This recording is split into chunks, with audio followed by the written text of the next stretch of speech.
اللهم صل على محمد وآل محمد وعجل فرجهم. اعوذ باللہ من الشیطان الرجیم. بسم اللہ الرحمن الرحیم. رب اشرح لی صدری ویسر لی امری واحلل عقدۃ من لسانی یفقہوا قولی. میرے سامعین محترم، الحمدللہ آپ خیریت سے ہوں گے. یہ بابرکت مہینہ ہے اور وہ بابرکت ذات ہے جس نے ہمیں ان ماہ رمضان جیسی سعادت نصیب فرمائی اور ہمیں یہ توفیق دی کہ ہم اس تفسیر قرآن ترتیبی اور تفسیر روائی کو بیان کرنے کے ساتھ ساتھ ہم نے قرآن کے جو مختلف انبیاء کے قصے ہیں، انبیاء کے داستانیں ہیں، انبیاء کے واقعات ہیں، ہمیں یہ خدا نے توفیق دی اور ہم ان کو بیان کر رہے ہیں. تو آئیں پہلے چلتے ہیں ان جو میں نے چند نکات لکھے ہیں ان کی طرف، اور پھر ترتیب سے ہم ان جو ہے واقعات کو بیان کریں گے. تو دیکھیں جو سورہ بقرہ ہے اس میں مطالب بہت زیادہ ہیں، اس لیے میں کیونکہ چاہ رہا ہوں کہ تھوڑا تھوڑا بیان کر کے ساتھ ساتھ انبیاء کے واقعات کو بیان کروں.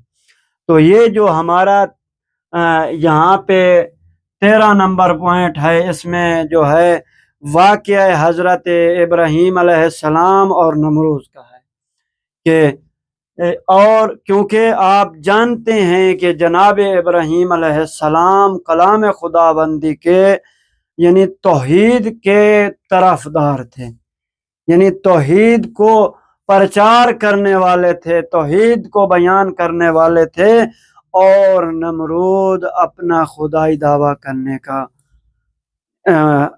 حقدار تھا. تو لہٰذا اس واقعے کو آیت نمبر سورہ بقرہ کی آیت نمبر 258 میں ذکر کیا گیا. اب اس کے بعد جو دوسرا پوائنٹ ہے وہ اس میں ہے کہ واقعہ حضرت عزیر کا ہے، جو 100 سال یعنی مرنے کے بعد 100 سال یعنی بعد دوبارہ زندہ ہو گئے. اس واقعے کو قرآن نے سورہ بقرہ میں جو ہے قرآن نے ذکر کیا ہے آیت نمبر 259 میں 59 میں اس کو ذکر کیا گیا ہے، اور یہ نمونہ قیامت کے لیے عینی گواہ ہے اور حصی شاہد ہے، یعنی عینی گواہ ہے. تو آپ اب اس کے بعد جو تیسرا پوائنٹ ہے وہ ہے کہ آپ جانتے ہیں کہ قرآن کی یہ جو قرآن ہے اس میں ابراہیم علیہ السلام نے جو خدا سے سوال کیا تھا کہ میرے یقین بہت زیادہ ہے لیکن پھر بھی میں چاہتا ہوں کہ آپ مردوں کو کیسے زندہ کرتے ہیں. تو اس واقعہ کو وہاں کسی مقام پہ انشاءاللہ وضاحت کے ساتھ بیان کریں گے، لیکن فقط یہاں اشارہ کرتا ہوں کہ یہ وہ اللہ نے ابراہیم علیہ السلام کو حکم دیا کہ آپ 4 پرندے منگوائیں. 4 پرندے منگوائے اور ان کو ذبح کیا، گوشت کو اکٹھا کیا اور پھر ایک ایک کو بلایا. تو یہ کیا ہوا، وہ اپنے اپنے جز ان کا اپنا اپنا گوشت تھا ان کے ساتھ مل کے دوبارہ اڑنا شروع کر دیا. تو اس واقعے کو پرندے والے واقعے 4 پرندے والے واقعے کو سورہ بقرہ کی 260 آیت میں بیان کیا ہے، اور یہ بھی قیامت کے لیے ایک یعنی نشانی ہے، قیامت کے ہونے کا یہ ایک ذریعہ ہے، واقعہ ہے. تو آئیں اب ہم چلتے ہیں کہ حضرت آدم علیہ السلام کو آب حیات کی تمنا کیوں تھی. کہ آدم علیہ السلام جنہیں زندگی کا ابھی کافی تجربہ نہ تھا اور نہ ہی وہ ابھی تک شیطان کے دھوکے یعنی جھوٹ اور زرنگ نرنگوں میں گرفتار ہوئے تھے، انہیں یہ یقین نہیں ہو سکتا تھا کہ کوئی اتنا بڑی جھوٹی قسم بھی کھا سکتا ہے. اور اس طرح کے جال دوسروں کو گرفتار کرنے کے لیے پھیلا سکتا ہے۔ آخر کار وہ شیطان کے فریب میں آ گئے اور اب آب حیات و سلطنت جادوانی حاصل کرنے کے شوق میں مکر ابلیسی کی بوسیدہ رسی کو پکڑ کے اس کے وسوسہ کے کنویں میں اتر گئے۔ رسی ٹوٹ گئی اور انہیں نہ صرف آب حیات ہاتھ نہ آیا بلکہ خدا کی نافرمانی کے گرداب میں گرفتار ہو گئے۔ ان تمام مطالب کو قرآن کریم نے اپنے ایک جملے میں خلاصہ کر دیا۔ ارشاد ہوتا ہے کہ اس طرح سے شیطان نے انہیں دھوکہ دیا اور اس نے اپنی رسی سے انہیں کنویں میں اتار دیا۔ تو یہ آیت نمبر اعراف کی جو ہے 22 یعنی 22 نمبر میں یہ واقعہ ذکر ہے۔ آدم علیہ السلام کو چاہا تھا کہ شیطان کے سابق دشمنی اور خدا کی وسیع حکمت و رحمت کے علم کی بنا پر اس کے جال کو پارے پارے کر دیتے اور اس کو کہتے میں نہ آتا، لیکن جو کچھ نہ ہونا چاہیے تھا وہ ہو گیا۔ جناب آدم علیہ السلام اس کے فریب کے دھوکے میں آ گئے، فریب میں آ کے ان کی بات کو مان بیٹھے۔ بس جیسے ہی آدم و حوا نے اس ممنوع درخت سے چکھا، فوراً ہی ان کے کپڑے ان کے بدن سے وہ نیچے گر گئے اور ان کے اندہام زہری ہو گئے، ان کا اوضاع جوارے زہری ہو گئے۔ بالا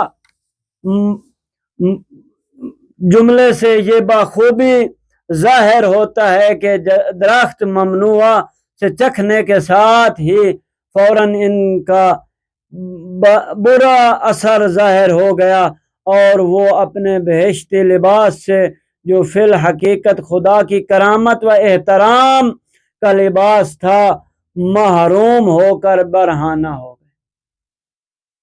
اس جملے سے اچھی طرح ظاہر ہوتا ہے کہ آدم و حوا یہ مخالفت کرنے سے پہلے برہنہ نہ تھے بلکہ کپڑے پہنے ہوئے تھے، اگرچہ کہ قرآن میں ان کپڑوں کی کوئی تفصیل بیان نہیں ہوئی، لیکن جو کچھ بھی تھا وہ آدم و حوا کے وقار کے مطابق ان کے احترام کے لیے تھا، جو ان کی نافرمانی کے باعث ان سے واپس لے لیا گیا۔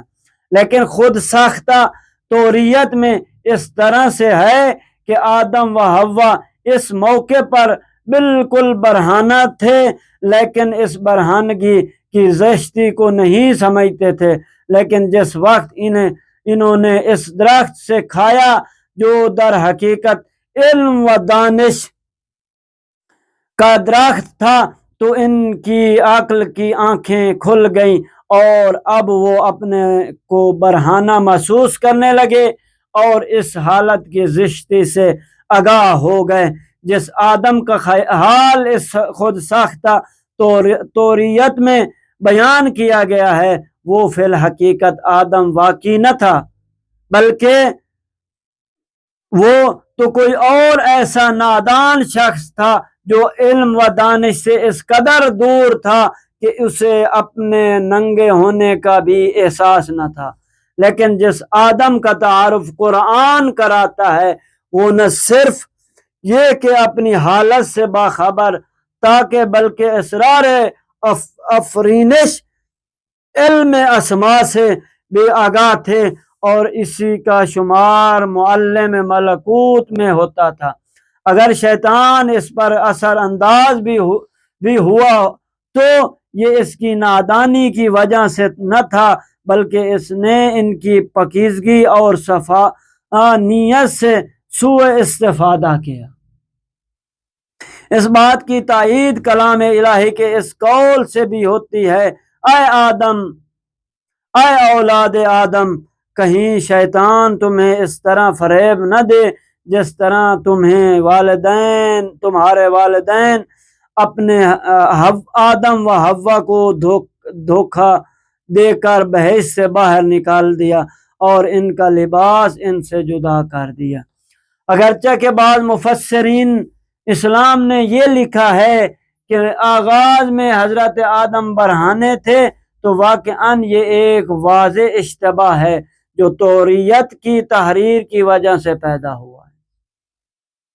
بہرحال اس کے بعد قرآن کہتا ہے کہ جس وقت آدم و حوا نے یہ دیکھا تو فوراً بہشت کے درختوں کے پتوں سے اپنی شرمگاہ کو چھپانے لگے۔ اس واقعے پر خدا کی طرف سے یہ ندا آئی، کیا میں نے تمہیں دونوں کو اس درخت سے منع نہیں کیا تھا؟ کیا میں نے تمہیں یہ نہیں کہا تھا کہ شیطان تمہارا کھلا دشمن ہے؟ تم نے کس لیے میرے حکم کو بھلا دیا اور اس پشت گرداب میں گر گئے؟ اب ہم دیکھتے ہیں شجرہ ملعونہ، شجرہ ممنوعہ کون سا درخت تھا؟ قرآن کریم میں بلا تفصیل اور بغیر نام کے 6 مقامات پر شجرہ ممنوعہ کا ذکر ہوا ہے، لیکن کتب اسلامی میں اس کی تفسیر 2 قسم کی ملتی ہے۔ ایک تو اس کی تفسیر مادی ہے جو سبب حسب روایات گندم ہے۔ اس بات کی طرف توجہ رہنا چاہیے کہ عرب لفظ شجر کا اطلاق صرف درخت پر نہیں کرتے بلکہ مختلف نباتات کو بھی شجر کہتے ہیں، چاہے وہ جھاڑی کی شکل میں ہو یا بیل کی صورت میں ہو۔ دوسری تفسیر معنوی ہے جس کی تعبیر روایات اہل بیت علیہم السلام میں شجر حسد سے کی گئی ہے۔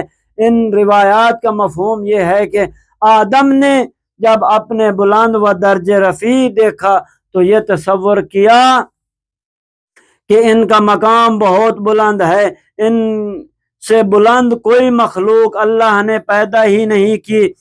اس پر اللہ نے انہیں بتلایا کہ ان کی اولاد میں کچھ ایسے اولیاء الہی، پیغمبر اسلام اور ان کے اہل بیت علیہم السلام بھی ہیں جن کا درجہ ان سے بھی بلند و بالا ہے۔ اس وقت آدم میں ایک حالت حسد سے مشابہ پیدا ہوئی اور یہی وہ شجرہ ممنوعہ تھا جس کے نزدیک جانے سے آدم کو روکا گیا تھا۔ حقیقت امر یہ ہے کہ آدم نے ان روایات کی بنا پر 2 درختوں سے تناول کیا۔ ایک درخت تو وہ تھا جو ان کے مقام سے نیچے تھا اور انہیں مادی دنیا میں لے جاتا تھا، اور وہ گندم کا پودا تھا۔ دوسرا درخت معنوی تھا جو مخصوص اولیاء الہی کا درجہ تھا، اور یہ آدم کے مقام و مرتبے سے بالا تر تھا۔ آدم نے دونوں پہلوؤں سے اپنی حد سے تجاوز کیا، اس لیے انجام میں گرفتار ہوئے۔ لیکن اس بات کی طرف توجہ رہے کہ حسد حرام کی قسم میں سے نہ تھا، یہ صرف ایک نفسانی احساس تھا، جبکہ انہوں نے اس طرف قطعاً کوئی اقدام نہیں کیا تھا۔ جیسا کہ ہم نے بارہا کہا ہے کہ آیات قرآنی چونکہ متعدد معانی رکھتی ہیں، لہذا اس امر میں کوئی معنی نہیں کہ شجر سے 2 معنی مراد لیے جائیں۔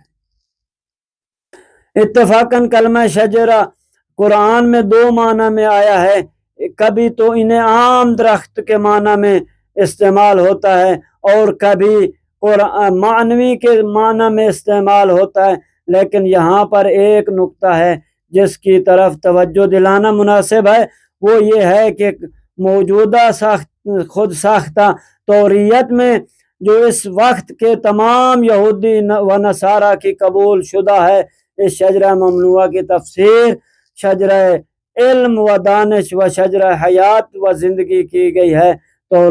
توریت کہتے ہیں قبل اس کے آدم شجرہ علم و دانش سے تناول کریں، وہ علم و دانش سے بہرے بہرے تھے، تاکہ وہ علم سے فائدہ اٹھا رہے تھے، حتیٰ کہ انہیں اپنی برہنگی کا بھی احساس نہ تھا۔ جب انہوں نے اس درخت سے کھایا، اس وقت وہ واقعی آدم بنے اور بہشت سے نکال دیے گئے کہ مباد درخت حیات و زندگی سے بھی کھا لیں اور خداؤں کی طرف سے حیات جاودانی حاصل کر لیں۔ یہ عبارت اس بات کی کھلی ہوئی دلیل ہے کہ موجودہ توریت آسمانی کتاب نہیں ہے، بلکہ کسی ایسے کم اطلاع انسان کا ساختہ ہے جو علم و دانش کو آدم کے لیے معیوب سمجھتا ہے، اور آدم کو علم و دانش حاصل کرنے کے لیے جرم میں خدا کی بہشت سے نکالا جانے کا مستحق سمجھا تھا۔ گویا بہشت فہمیدہ انسان کے لیے نہیں